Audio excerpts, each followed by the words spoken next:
Alright, so for next week I want to talk a bit about what I want to see you guys get going on. I mentioned earlier that next week will be dedicated to painting the pore level and wrinkle level displacement first. So we don't necessarily need to have our colors planned out for next week. However, I'd like you guys to start this week to get all that reference together.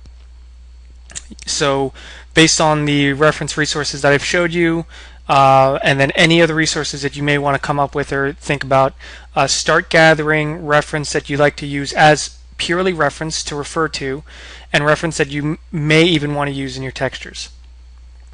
And keep in mind, I want this only to be color reference. So don't worry about pore level detail, don't worry about fine level detail, because this is human skin. We're not doing a creature per se, so all that fine level detail is going to be mapped out for you anyway in next week's demos and assignments.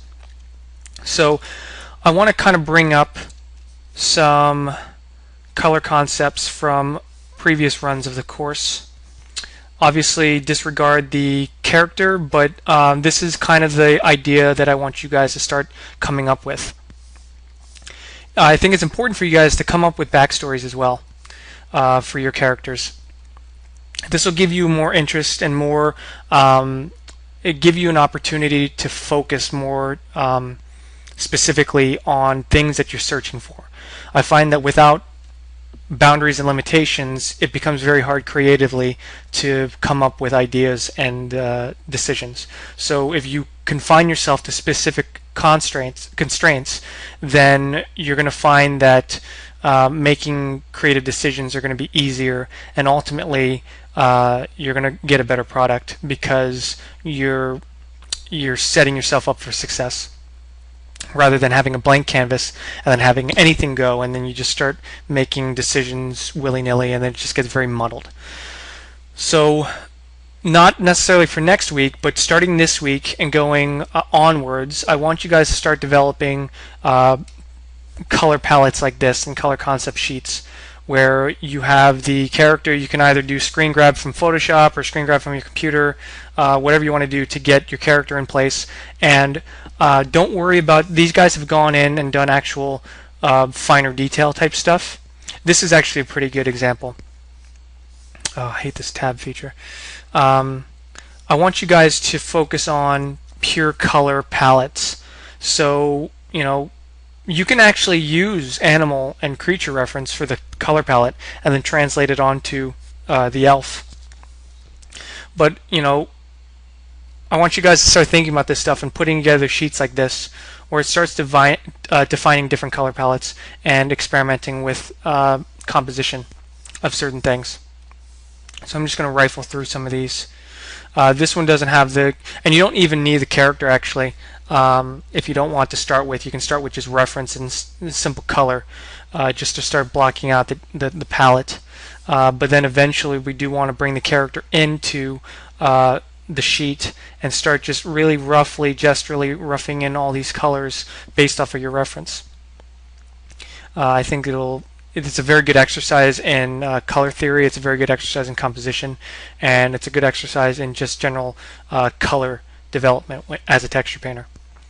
So that's a very good example. This one's interesting. You can even go into doing tattoos if you want. I don't cover how to paint that, but we can go over that specifically for some of you if you have any questions. So this is an interesting example. This one's pretty cool, dealing with koi fish and how she translated this onto the model. So very interesting take. But again, as you can see, she's purely dealing with color, composition, and palette.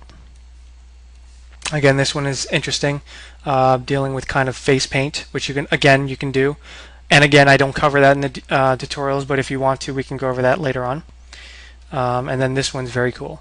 This has a bit of fine detail in there, so disregard that, but it's more about the general look. So if you were to squint your eyes, you know, what kind of composition do you have? Does it feel balanced? Where does your eye lead? We always want the audience to look directly at the eyes, because the eyes tell the story. So keep that in mind when you're doing your color palettes. So I just want to show you a few examples of what I'd like to see in the coming weeks. So when we do get to the color section, when we start painting him, you can start defining some really interesting stuff. And I think it's also important to, even go to Google and look up faces. So let's just say male face.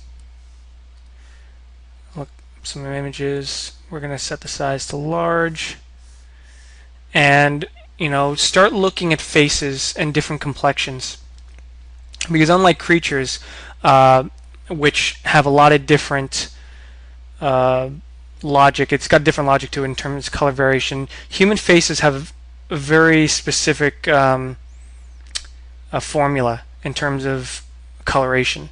So maybe a good example would be to find someone's face that has the kind of complexion that you're looking for, and start studying, how the color variation exists on the face. So if you were to look like an actor like this, you can see that the color variation is very, very subtle. And obviously, it's a discussion. This kind of goes into an off-topic discussion about studio photography and how they clean up a lot of blemishes and imperfections. But something like this, which is kind of a weird face, but you can see all this color variation and how it changes across the face. So this kind of observations can be very key when you're defining your color palette for your character. So we can go, like I said, you can go towards the Drow Elf way. You can even go towards like Avatar Na'vi kind of thing, where you're getting blue skin with pattern. You guys can just go any direction you want to make this look interesting, and have fun with this. So start thinking about what kind of skin you want to achieve, and then building your reference libraries off of that. So for instance, the Na'vi and Avatar, they're very much based off of African tribes. So the skin for them is very much based off of African American skin or African skin. So that kind of reference is really good to start with, to think about the kind of qualities the skin possesses. Whereas if you wanted to go more of a a pale look, more like a vampire, there are other things that go into that. So it's much paler tones, and however, there is a lot of variation in there. And then it depends on what kind of vampire you want. You could go kind of crazy or just the traditional.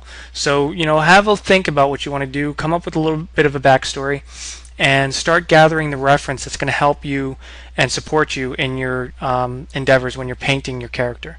So like I said, focus more on color palette, color composition, and just general color ideas for the character.